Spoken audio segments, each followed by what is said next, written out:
This is an age of disruption, of profound revolutionary change. What we're really asking ministers is to empower the ambassadors. The only thing that you really push forth is the truth. You don't see many women represented when it comes to the decisions as to how to handle the pandemic.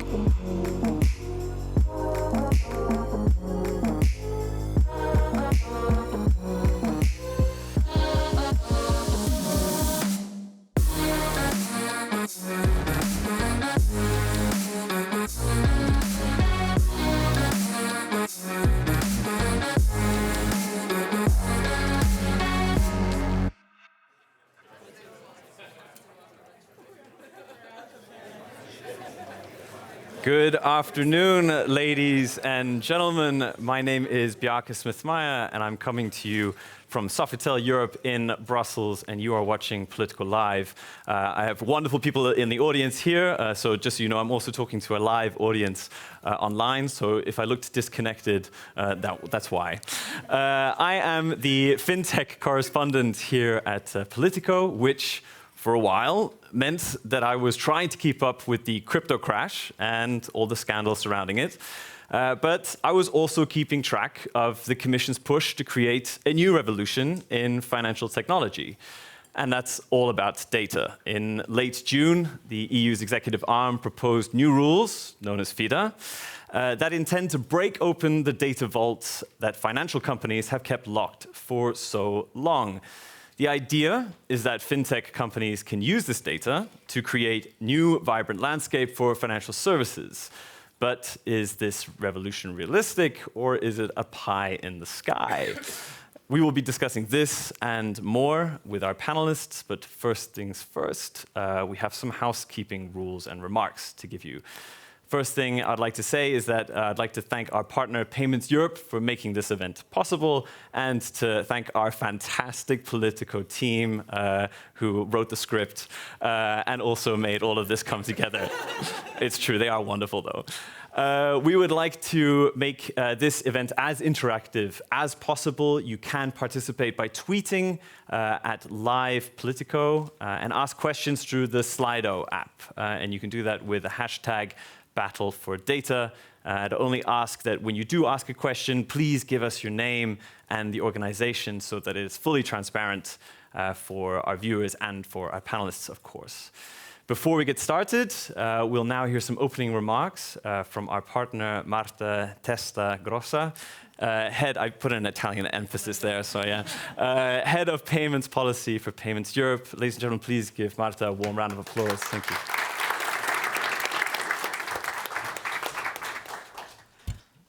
Good evening. Is this on? Yeah? Differently from Bjarke, if I look disconnected, is because I'm reading. I'm not on the teleprompter, so bear with me. Good evening, everyone. Thank you all for being here today. For those of you who might not know Payments Europe that well yet, one of our goals as an association is to promote debate and contribute to an open and evidence-based discussion in payments and finance. Today, we are really excited to bring together this wonderful room of experts, as well as to be partnering with Politico for this. Thank you for having us. So, in the last years, the European payment sector has gone through great changes. Today, the offerings and the payments options that are available for European consumers and that they can benefit from, as well as the competitiveness in the payment space, are testament to the fact that the sector is thriving. These changes have been brought about equally by private actors who spearheaded the run for innovation, as well as by the European institutions who tirelessly work to ensure that the right regulatory framework is in place, whilst also guaranteeing that novelty and breadth of options does not negatively impact the safety and security for European consumers. This means that the trust that European payments users have in the system is not betrayed. Open finance is the next step in this process and in this evolution. It's already reshaping the financial landscape in Europe, offering both opportunities as well as challenges. It envisions an open, interconnected financial system built on the principles of transparency, accessibility, and collaboration. It leverages technologies to break down barriers that have historically hindered financial access and freedom. It will enable consumers to choose and better control how they want to use their financial data beyond payments for things such as budgeting and investing. It will significantly improve the level of personalization of different services that more than one business can provide to consumers. Fida in itself is at the heart of this, and it's a cornerstone of major advancements in innovation, competition, and consumer control. It will boost the development of products and services in Europe, triggering an overall experience and effectiveness of financial solutions. With intermediary businesses gaining quicker access to their customers' historical data, personalization of services and consumer experience can only improve, and more effective financial solutions will necessarily be created. However, as we say at the beginning, with all its potential benefits, open finance does not come without challenges. Regulatory and compliance issues, security concerns, as well as user education are some of the hurdles that must be overcome. Moreover, the fast pace of innovation in this space means that the regulatory framework needs to adapt and evolve to ensure that consumers are protected whilst innovation remains fostered. So, to ensure that all these possible benefits materialize, all actors in this process will need appropriate time to properly integrate, develop early use cases, as well as better explore cross-vertical applications. The FIDA framework will then be able to promote the development of open finance products and services in Europe, therefore improving affordability assessment for lending as well as potential financial support solutions with new AI tools. Open finance is a powerful force that is already transforming the financial landscape. It has the potential to empower individuals, reduce inequality, and spur economic growth. However, it does require responsible development, collaboration between stakeholders, and proactive regulatory measures to harness its full potential. As individuals, we need to stay informed about these developments, be smart about our financial decision, and support responsible projects in open finance. As governments and regulatory bodies, it is crucial to strike the right balance between fostering innovation and ensuring financial stability and consumer protection. In the end, open finance is not just a change of technological shift, it's not just a technological shift, but a paradigm shift in the way we think about finance and the opportunities it holds. It's an invitation to a more inclusive, transparent, and efficient financial future, and a call to embrace change and harness the power of open and decentralized finance for the benefit of all. One last thing, it's for the people in this room, more than for anyone else, to ensure that open finance will be able to provide not only more, but better services for European citizens. Thank you very much. Enjoy the rest of the conference and speak later.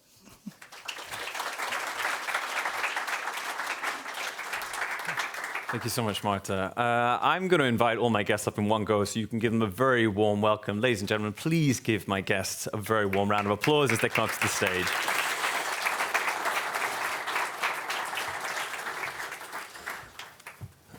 So I'm going to just introduce them to you, starting from my left, Dr. Louise Beaumont. I'm fighting the urge to say that with a French accent. Oh, please, it would make me sound so much more glamorous.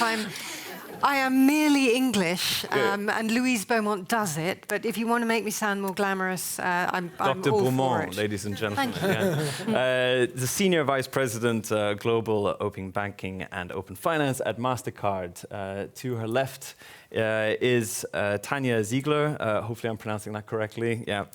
Senior Partnership Manager on Fintech for Booking.com and its research affiliate, Cambridge Center for Alternative Finance. To her left is Andrej Koravic. God help me, I did say that correctly. Okay, good. All right. An MEP for Renew Europe from the Czech Republic, who is the member of the Committee on Economic and Monetary Affairs, and I can say one of the shadow MEPs for the file of Fida. So now you know. Heard it at Politico first, just saying. Yeah. And then last but not least, Peter Kirstens, who is the advisor for technological innovation and cybersecurity at DG FISMA. You all know what DG FISMA is, but for those that don't, it's the the Department for Financial Policy within the European Commission. One more round of applause, ladies and gentlemen, for them.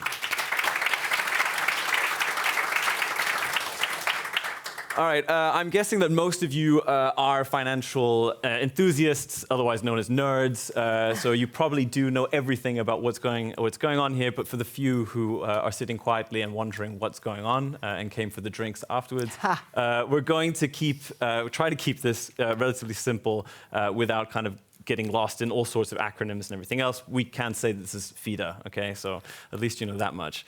But it probably is worth starting with the absolute basics here. Peter, I'm going to start with you. Can you just help everyone understand why is it that the Commission came up with Fida in the first place?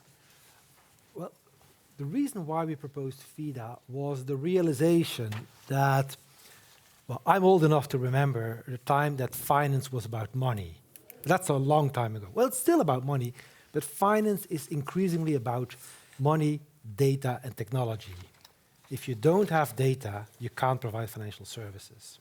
So that was one thing. The second was that in the financial landscape, while there is a lot of competition between financial institutions to acquire customers, once they've acquired a customer, the competition seems to stop. And many customers are, and I don't want to sound negative, but are condemned to their financial services provider. Their financial services provider chooses the services the customer can have or alternative service providers who may provide services on the account. And we came up with Fida to unlock this and to say, and to really put the consumer in the driving seat of his or her customer and account data. If the consumer wants to use another service provider because that service provider has an interesting business proposition, and we do not define use cases, we'll see what the market develops, the consumer should have the possibility to require his financial institution, be it a savings bank or an insurance provider or an investment broker, should be able to require them to hand over their customer data and their account data to that service provider so that that service provider can provide services to that customer based on the information that is held at that account. That's in a nutshell what Fida is all about. But this didn't come out of nowhere. I mean, this did come from an initiative called open banking, right? I mean, that's where the sort of genie popped out of the bottle, right? Indeed, that's where it came from originally. We started off in the area of payments as a result of long-held competition problems in the payments area, so we opened it up. And once you let the genie out of the bottle, the question emerged, well, if you do this for payments, why only payment accounts? Why not savings accounts? And if you say, well, a savings account isn't really all that different from a payments account, so, okay, we'll do it there. But then you say, well, if you're going to do it for a savings account, why not a brokerage account? And if you say, well, if you do it for a brokerage account, why not an insurance account? And so every time, the answer was, well, there's no real reason not to do it for those accounts. So that's how we ended up with, we're going to do it for all accounts. Okay, everyone's subjected to the same stuff. Tanya, it sounds great, doesn't it? I mean, no problems here at all, or is there something that I'm missing? No, I don't think you're missing anything. I think, look, if we start from the premise that we've established, right? This is about unlocking value for customers, fundamentally changing the way that customers experience their data. Open banking, if you kind of go back in time when it was the concept in the UK as a regulatory initiative, it was about taking customers and saying, actually, you own your data. You have a data holder, you have custodians of data, but you fundamentally own your data. And so if we look at how other jurisdictions are thinking about this, if you look in Australia, in Latin America, they've come to that conclusion already that actually we don't have to just be looking at banking data. We can be going beyond banking data, and open finance can really begin facilitating that conversation. And for a company like ours, Booking.com, where we're trying to partner with different platforms, different service providers, different financial service providers, to really help us understand, okay, how can we deliver solutions to our customers that make payments faster, easier, and safer? But let's not pretend like banks loved the initiative. No, right? they didn't like, love I mean, it. I know a couple of bankers in this in this audience, Yeah. and I know that they were not at all happy with the idea of creating what I could describe as digital portals that fintechs would come over and then harvest client data from. So I'm just wondering. I mean, from the resistance that we might have seen in the banking sector, could we see resistance then in the rest of the financial sector? I think history kind of can repeat itself, and I think that this is why initiatives like Fida make a lot of sense. So if you look at how open banking has iterated across Europe, it is actually can be described as patchy. There are some banks that have said, we're going to really welcome innovation, we're going to make sure that our APIs that can be connected to third-party providers and technical service providers are of a high standard. And so that's why you see higher customer experiences or better user customer experiences in places like the UK. There are other markets, though, that haven't been that maybe open. And so you have a patchier experience where the user journey for a customer can almost be, I don't want to use the word, it's not debilitating, but it can really be a barrier. And so I think that's where, when you look at how Fida can evolve and help create standardization and really encourage a good user journey, that's what I would like to see, and what I would like to see from sort of the evolution or the next level of open finance, journeys that are really just great journeys. Louise, I want to jump to you here. I mean, MasterCard has its finger on the pulse a lot of the time when it comes to the financial world. I mean, are you concerned that there could be a breakdown in take-up here? Like, they might not actually prove to be as popular as we would like it to be? Listen, there's always that negative possibility, right? There's always that risk. But let's look at it the other way around. Let's think about what could happen when Fida is up and running and why it's so important to get it right. Because for consumers, it's about services which are personalized and permissioned. So if you just bring that to light with kind of a really simple use case, and that's affordability insight, because you want to lend, if you're a service provider and you want to lend.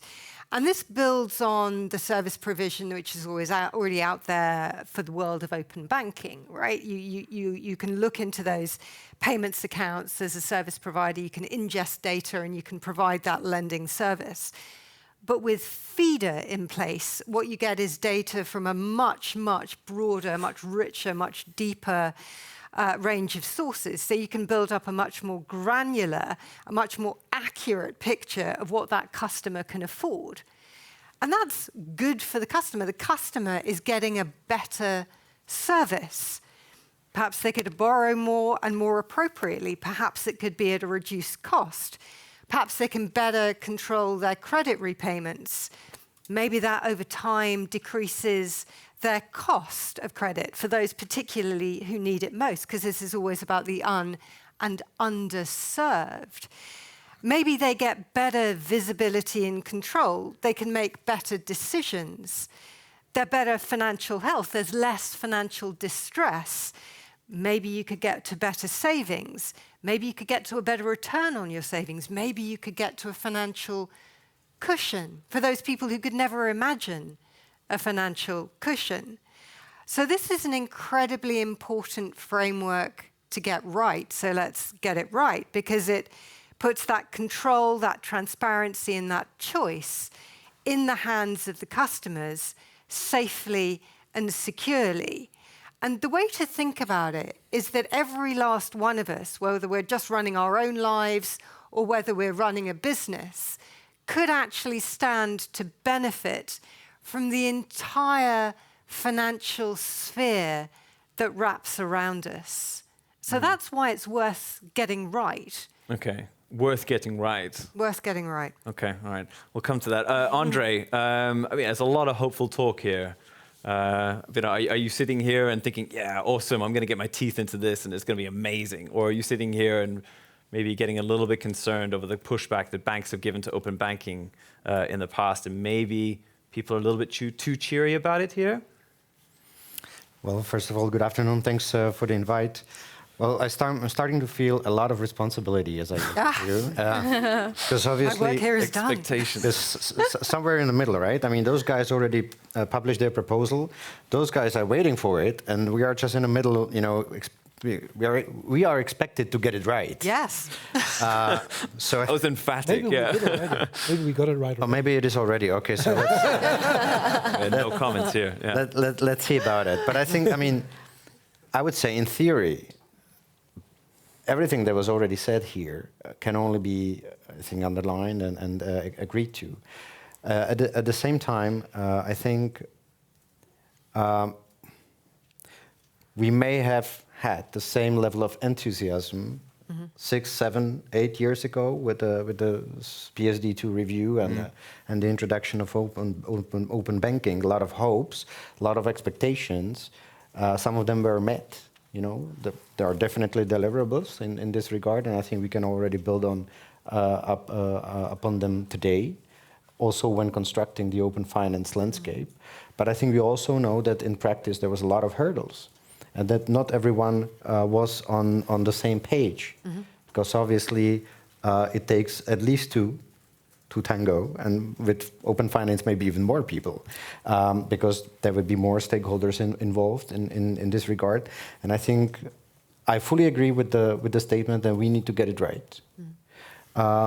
I also think that it's actually good to start the discussion today, and I'm really, even because the Commission proposal arrived quite late, to be honest, when it comes to mandate of this Parliament.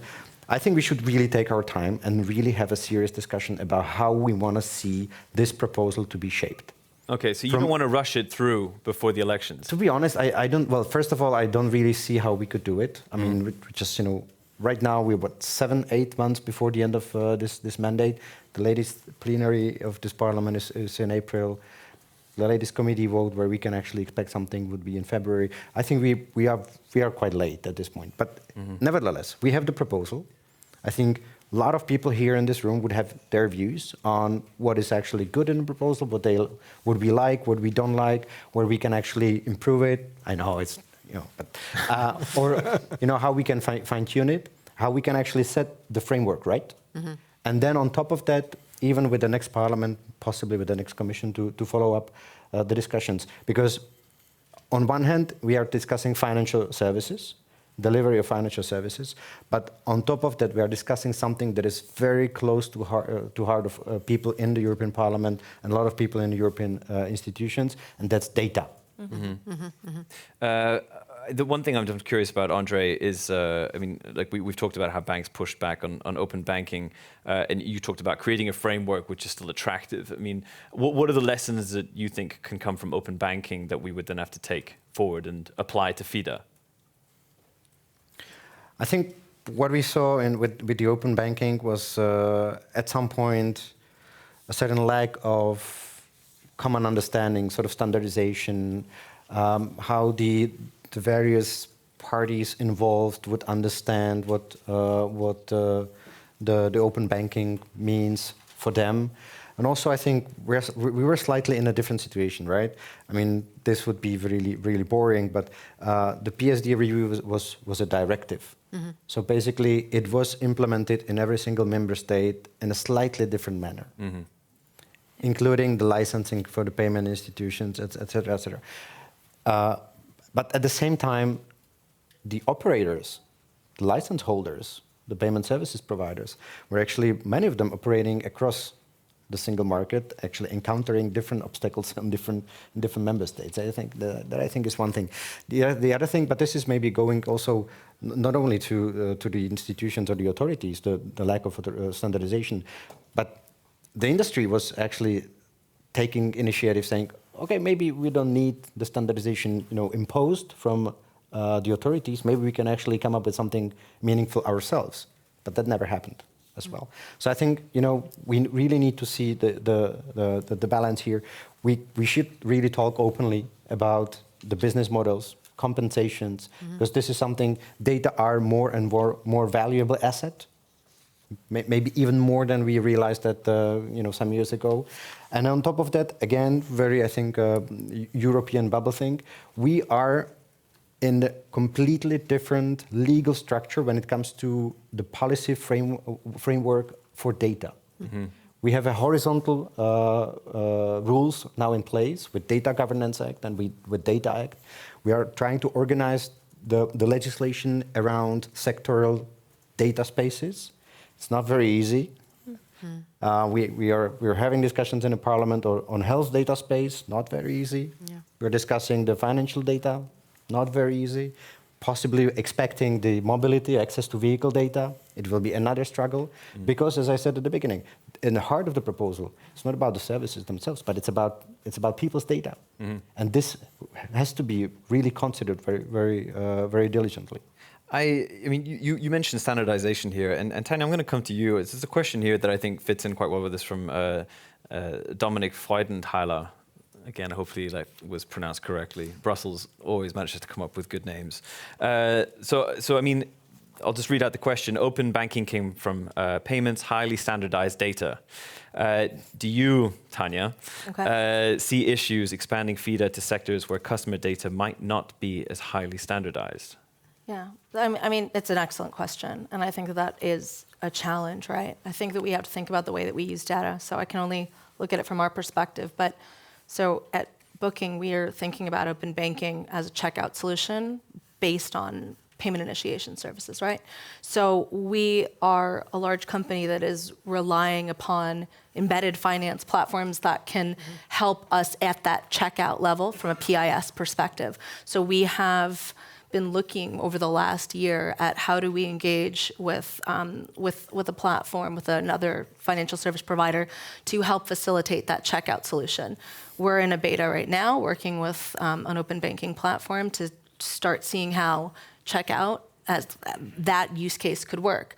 But you could see how as open finance expands and evolves into other sectors, the truth of the matter is that we don't know what the use cases are going to look like yet. That's why we need to have regulation that's responsible, it strikes a balance, that's kind of able to, at the crux again, keep that customer's information and their data as they own that data. That's their data.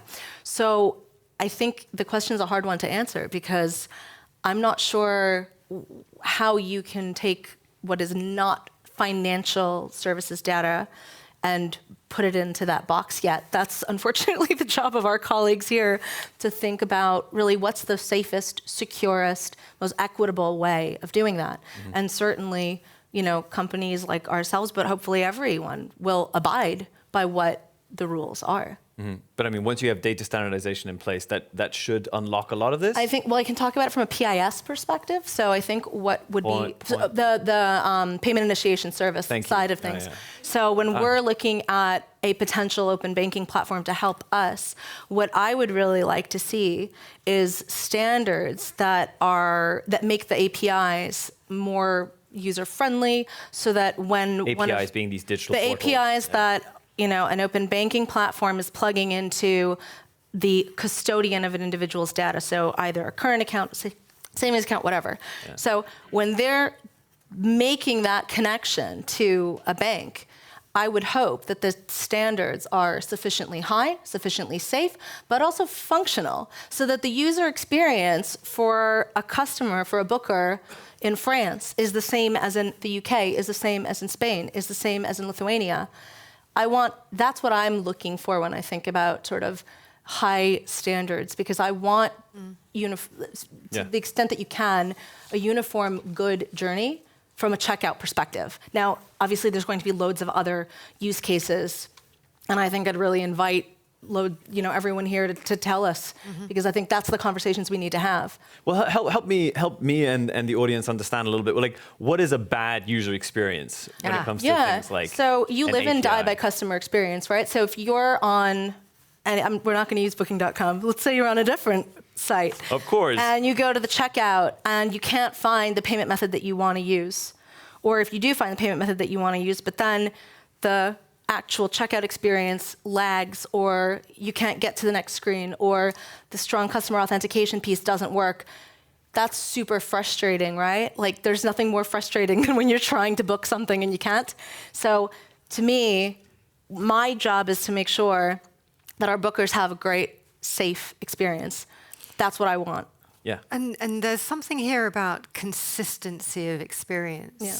So if you look at the level of adoption across Europe at the moment, it's relatively low as compared to the level of adoption by end consumers in the UK. And there are a couple of reasons posited for that.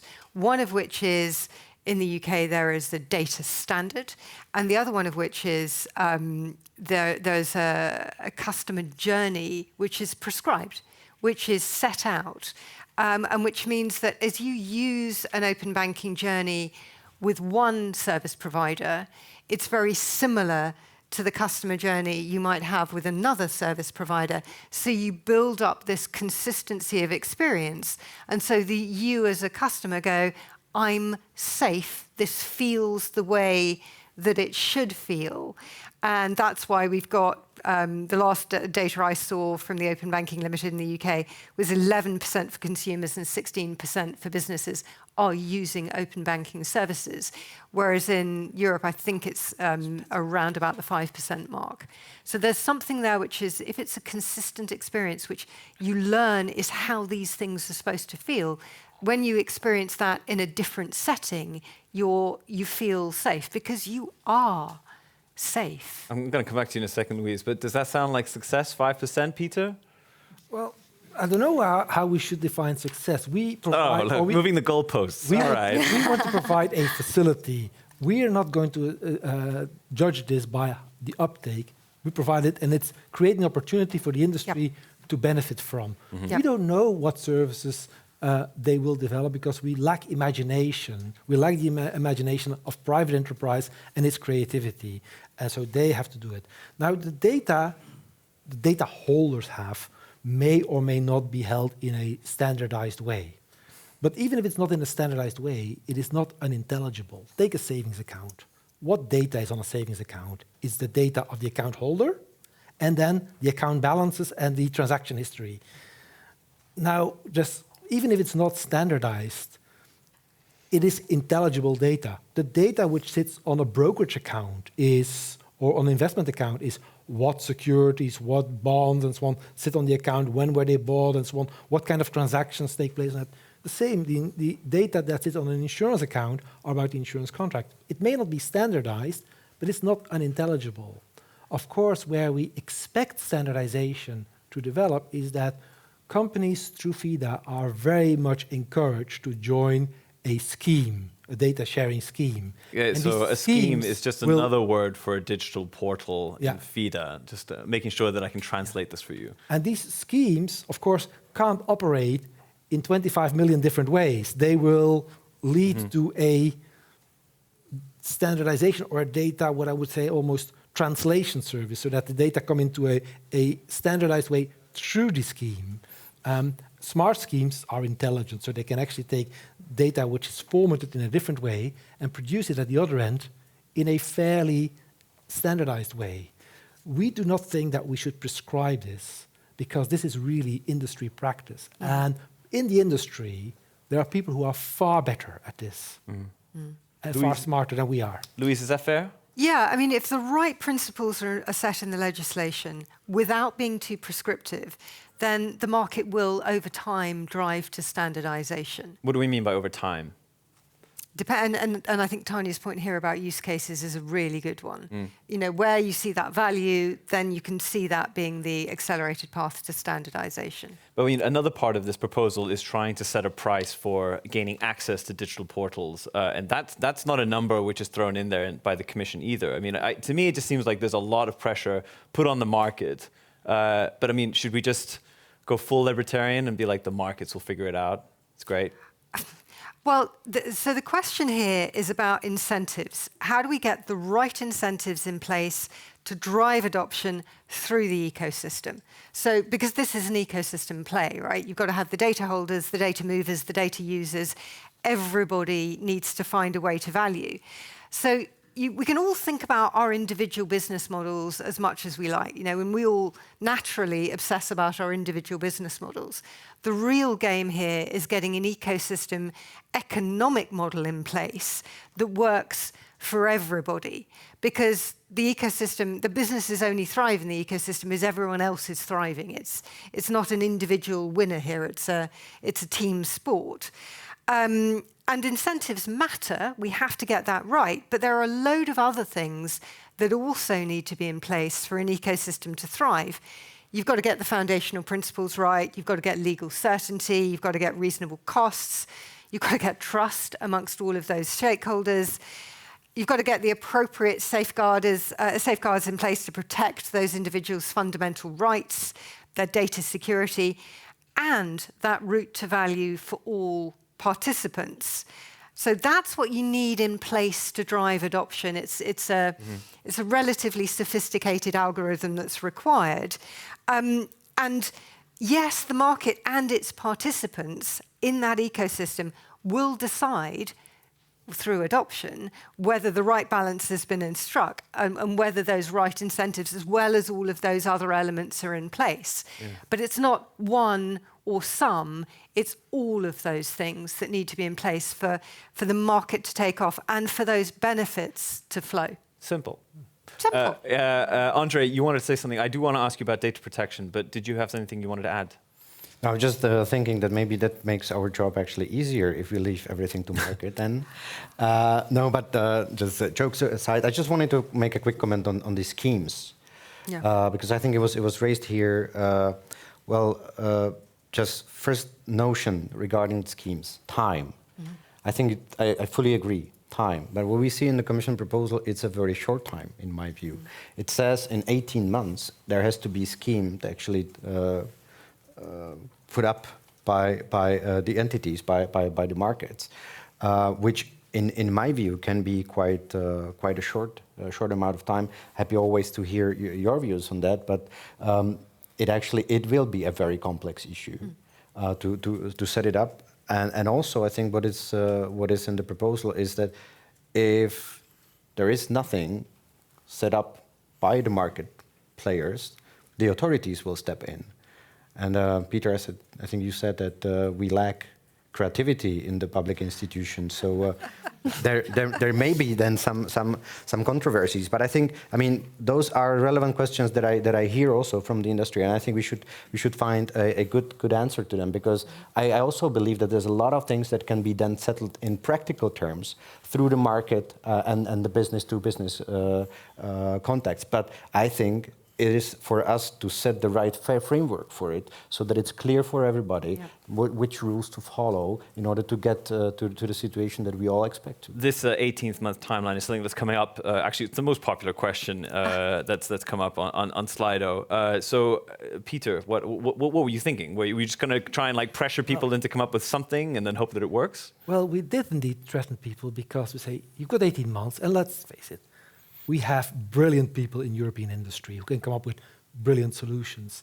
We don't want to give them too much time, because if you give them 18 months, they'll use 18 months. If you give them 5 years, they'll use 5 years.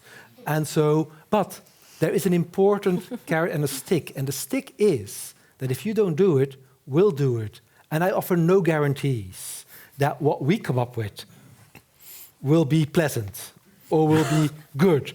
So there is an incentive to the industry to do it themselves. Now, I know that some people will say, we're not going to do anything because the Commission will resolve this. I tell you, I know ourselves. You do not want us to solve this for you. You do not. Peter the boogeyman will come for you. Watch out. I'm going to move on to data here. Andre, I'm going to come back to you. Finance Watch this morning put out a report that was saying that they were worried about the misuse of consumer data. Data protection is also very important to you. The Finance Watch said that more safeguards needed to be put in. Do you agree with that idea? We really need to look at this properly and assess also the links between the proposal as we see it today, not only the Fida proposal, but also what is there for open banking and the PSR and PSD review. I think these go all together. See how these match with the horizontal data protection framework, the GDPR, the earlier rules that I mentioned, the Data Act, et cetera. But I think rest assured that in the European Parliament, the issue of data protection, especially when we speak about the citizens' data, the private data, will be one of the most important to look into, and I think for many colleagues this will be the primary angle. How they will actually approach the entire file. And I think, we heard a lot about the enhanced consumer experience, personalized products, et cetera, that the people can actually transfer their data from one provider to another. I think that is definitely an option.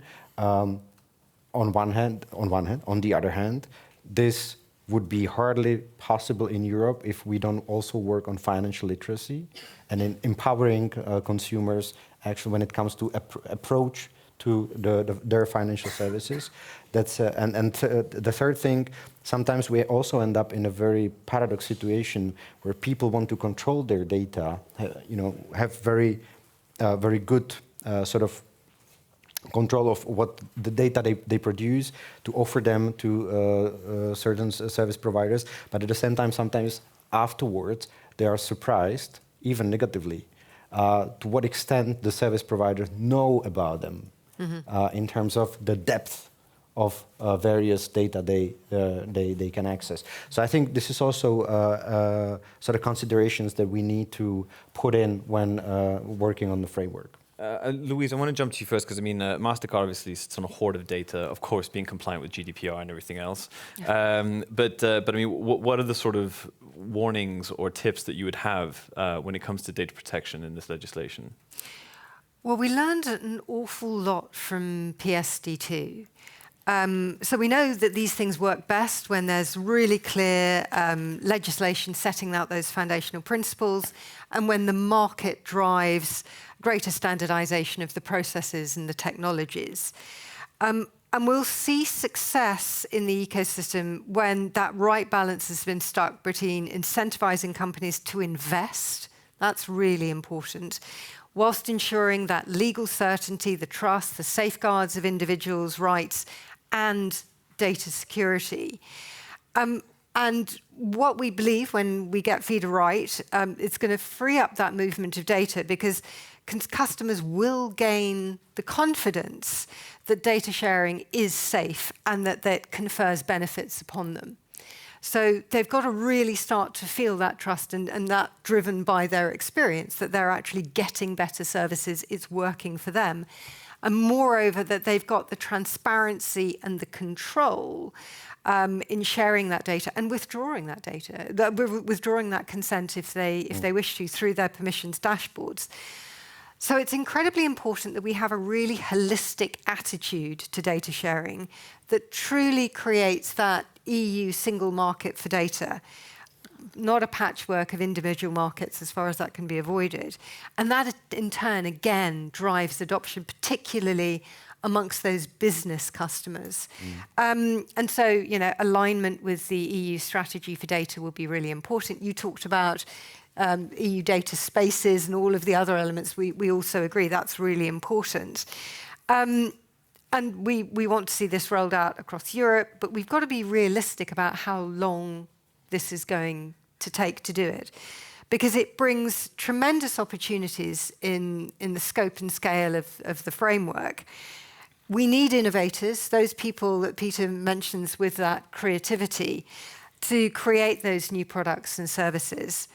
We need that consumer trust in the safety and the security and the value of the services they're consuming. But it's not going to happen overnight.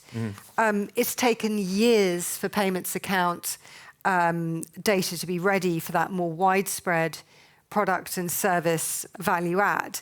So we've got to work together, we've got to create those early use cases, and we've got to build from there. And remember that there's real value in those cross-sector use cases. Again, it's using that imagination model, muscle. It's the loans plus insurance plus payment could make things much easier for a homeowner or somebody who wants to buy a car, for example. So it simplifies and it smooths the path. So I guess our message is learn the lessons from PSD2. Think about how to bring that together with the creativity, with the imagination, with the safety and with the security to win that consumer's trust. Yeah. Then you get adoption and then you get the flow of benefit. I'm going to come back to you in a second, Peter, but I would like to ask Tanya, in terms of when it comes to data that we're talking about, I mean, we just say like financial data, we're kind of throwing it out there.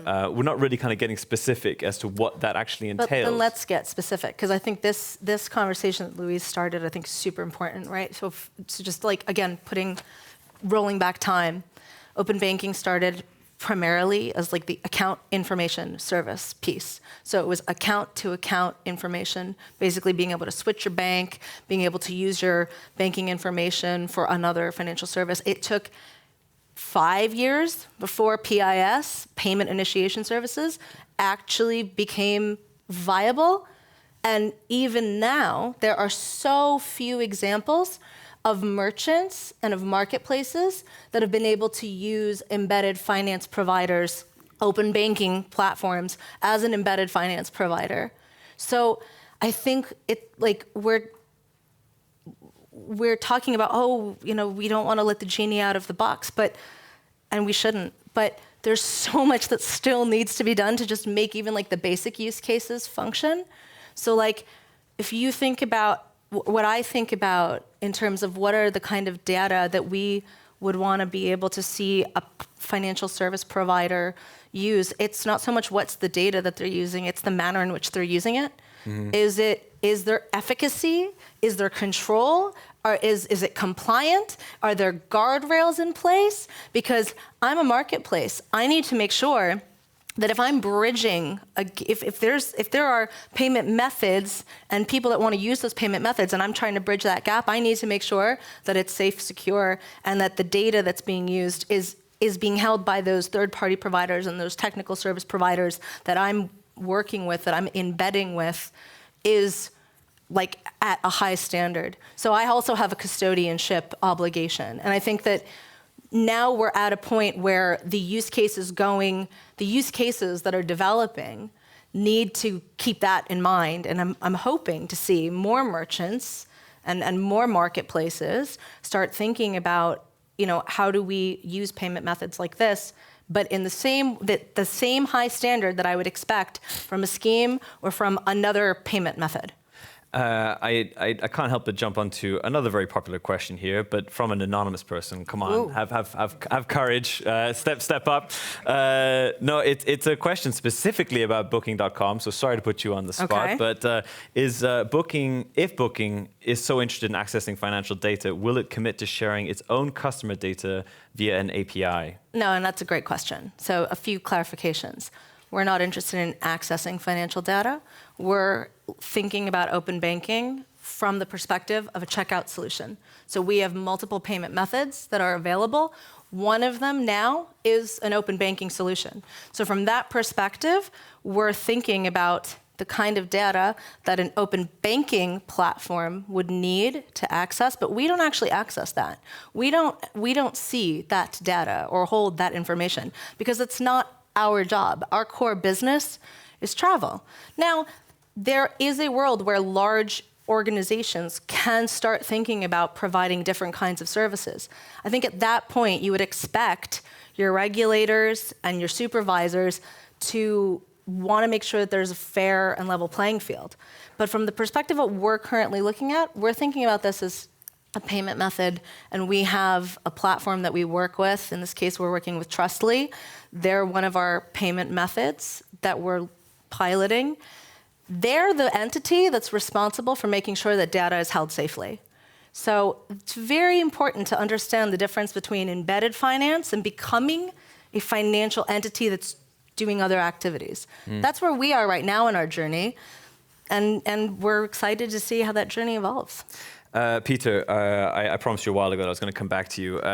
You wanted to say something specifically, but have you had any thoughts as to what's supposed to have been said? Well, a number of issues. One is lessons from PSD2. One of the reasons why we're late with the proposal, because some people who know me well know that I've been going on about open finance since 2018. It took a long time because we wanted to take the lessons from PSD2, the lessons learned, what worked well and what didn't work so well. And there's certain things that didn't work so well, the APIs didn't work so well, the fact that quite a number of financial institutions that are covered by PSD2 were relitigating the PSD2 debate by frustrating the development of the APIs. So, and there are reasons why they had no incentives to develop good APIs. The APIs in payments are, of course, of a different nature because it's transaction initiation, payment initiation, which requires a whole different kind of API than just a one-way read information API. It's a different kind of thing. So we took lessons from that, and we built on that. And we said we need to have an incentive mechanism to make sure that the APIs, simpler, are of a better quality, so that the user experience will be good. Other points which were mentioned was data protection. So a lot of people think that Fida is an affront or is contradictory to data protection. But first of all, there's strong limitations within Fida as to what the data users can do with that data. Second, they must be licensed financial institutions or payment or account information service providers. They must, of course, respect the GDPR, continues to apply. And then thirdly, there's a misconception with many people as to what data protection is about. A lot of people associate data protection with no data processing. But data protection is about empowering the data subject, about putting the data subject in control of his or her own data, not having it processed if he doesn't want it, or giving him or her the right to have his data ported to someone else.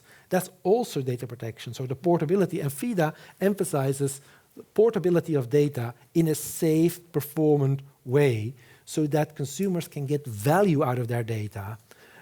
Last thing which I wanted to mention, because and the session here is called Battle for Data, and it's often Fida is presented as the Commission wants to pitch the incumbents against the fintechs. That's not the case at all.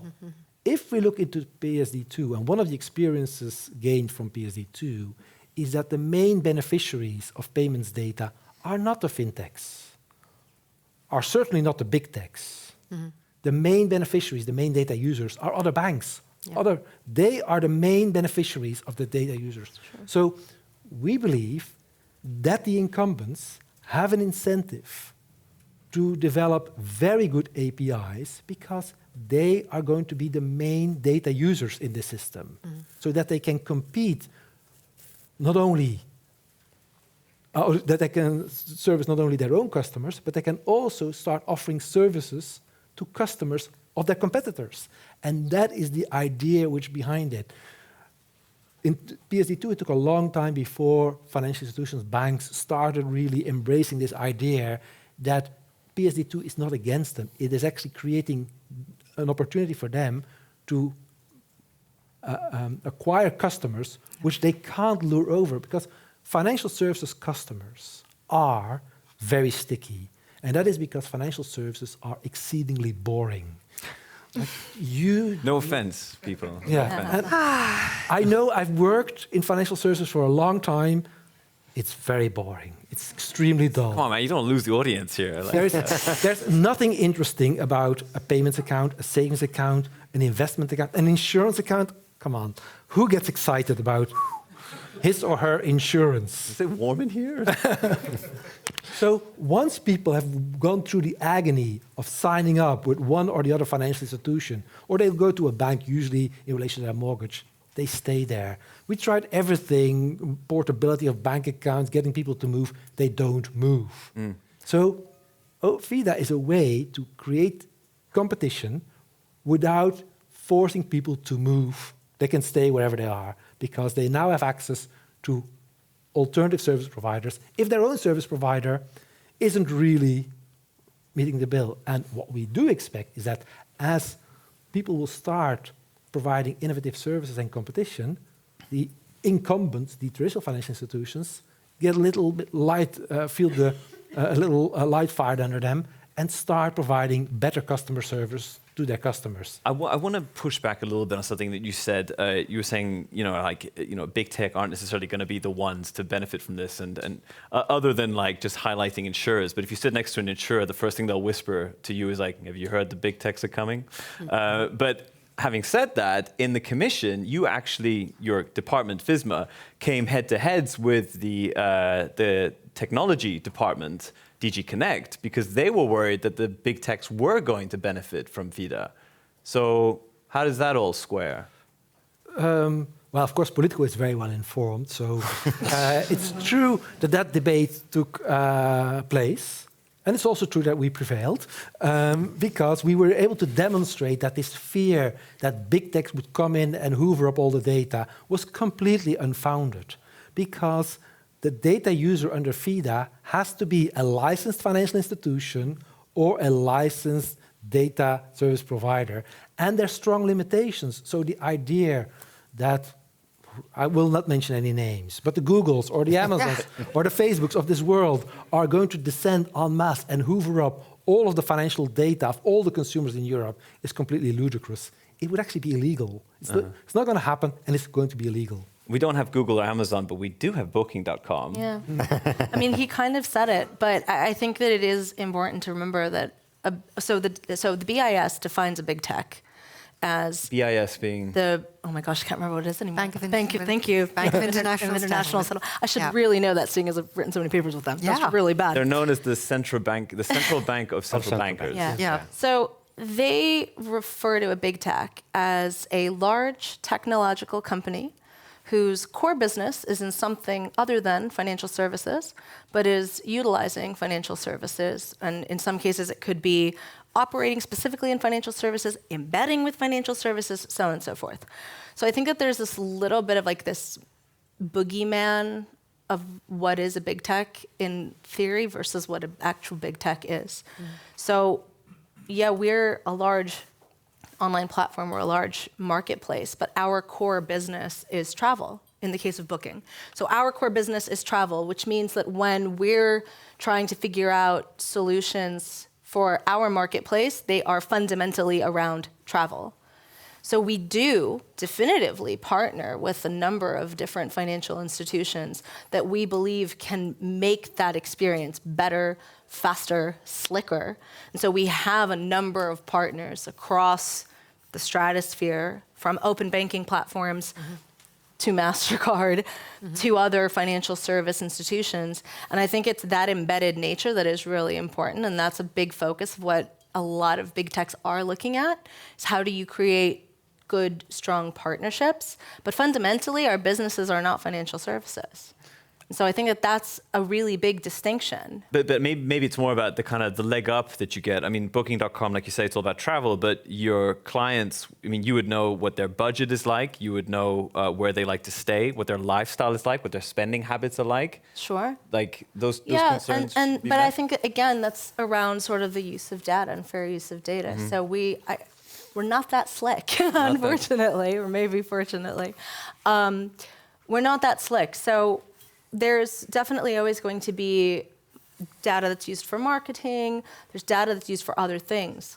But actually, your checkout is protected because that is your financial data.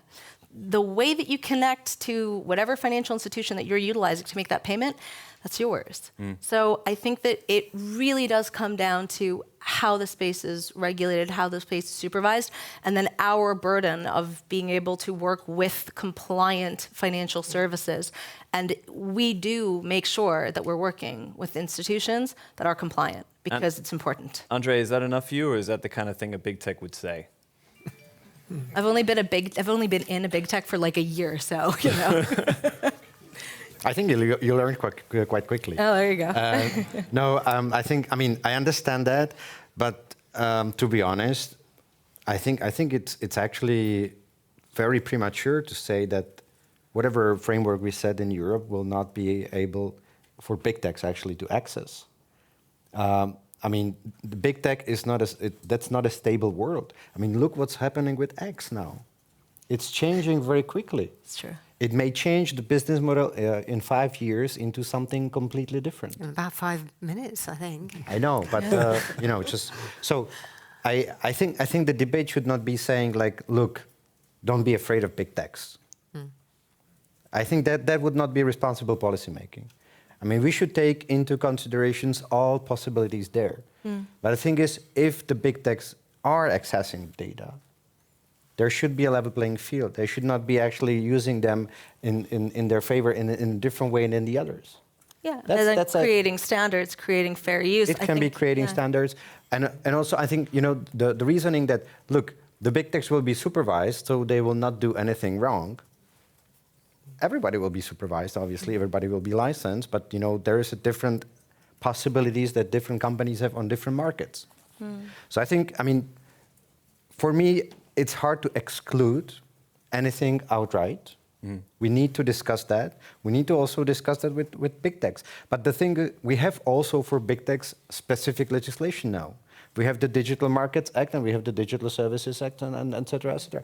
For some companies of a critical size, different rules will apply.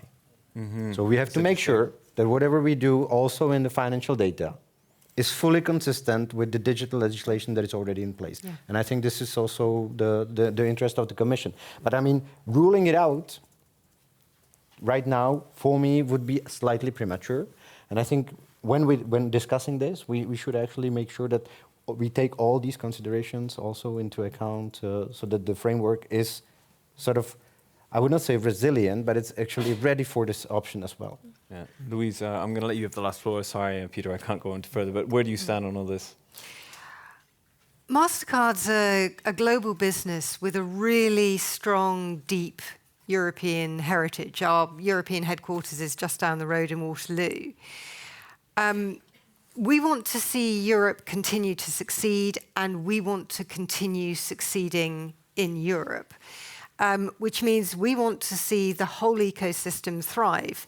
So we can see big techs in this space, but we know the regulated nature of these activities has something of a dissuasive effect in the way that it's been described. And you know, they're going to work with third-party providers to deliver those use cases to their customers, just in the way that Booking described. We can see those innovators driving the really interesting, niche, complex use cases. And we think real significant value can be delivered there because they're going to get access to much larger data sets. So we can see real value there. And we can see those data holders absolutely taking advantage of those new use cases and scaling adoption in their extant customer bases. Actually, to use your phrase from earlier, Peter, you know, those customers might be feeling a little held hostage, I think you said. So now they can actually really service those incumbent customers with new services. So for us, you know, who wins? It's the smart companies that are willing to act and willing to work on the basis of well-described legislation, which leaves enough room in the marketplace to develop sensible processes and technologies that really allow those benefits to flow. And on that note, I would like to say thank you to our panelists. A warm round of applause for them, ladies and gentlemen. Thank you. Very kind. Thank you guys. Thank you all for the fascinating discussion. Also, thank you to the audience here in person and online. Thank you for tuning in. Also to our partner, Payments Europe. I was looking around for Marta. I can't see her, but you know, if you're watching from online, thanks. But we'd also love to get your feedback, so feel free to email us at the events team at live@politico.eu. Finally, you can also check out Politico Events website for the latest lineup on our events happening this year at politico.eu/events. With that, I draw this to a close. My name is Bjarke Smith-Meyer. You've been watching Politico Live, and thank you all very much. Thank you.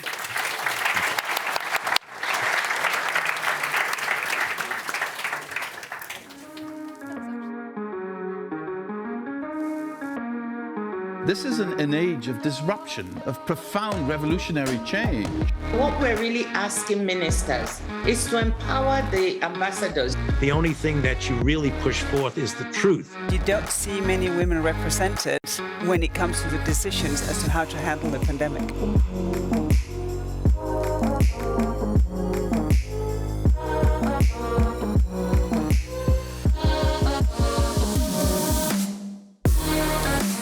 Bye.